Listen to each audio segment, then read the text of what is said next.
Vous comptez le nombre de marches de cet escalier. Un petit indice, c'est le plus long du monde. Il fait 17 fois la Tour Eiffel. Les plus courageux le gravissent au pas de course en un peu moins d'une heure. Nos correspondants, eux, vont mettre un peu plus de temps, mais l'effort en vaut la peine, vous allez le voir. En Suisse, Kélian Yousfi et Lisa Vaudelet. C'est un petit pas pour Nicolas. C'est ici que la première marche de la plus longue escalier du monde commence. Et un long trajet qui s'annonce. Le long d'un téléphérique, 11 674 marches, 7 fois plus que la Tour Eiffel.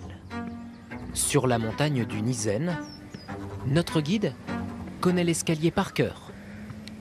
Dans un défi un peu fou, nous l'avons accompagné et gravi les marches avec lui.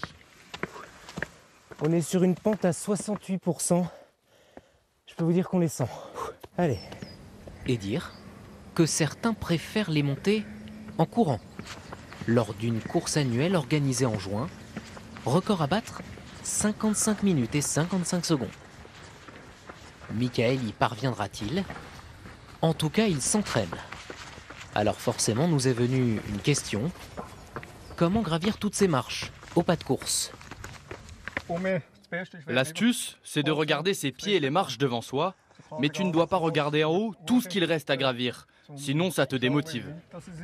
Laissons-le poursuivre sa traversée et continuons la nôtre. On est bientôt arrivé. Plus que la moitié, oui. On arrive bientôt au sommet alors. La température diminue au fur et à mesure de la montée. Arrivent les dernières marches, Allez, puis à 2360 mètres d'altitude, un quart de l'Everest, la délivrance. c'est la fin. C'est la dernière marche. Bien joué, Kylian. Et Voilà, la vue la vue, encore un peu avec des nuages, mais Bon, on ne va pas vous mentir, nous n'avons pas monté toutes les marches.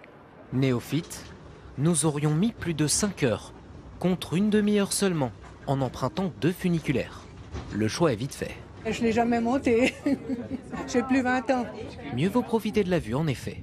De toute façon, l'escalier est interdit au public, sauf ouverture exceptionnelle.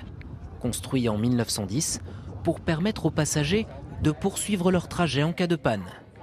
Une fois au sommet, un café-restaurant toise le canton de Berne.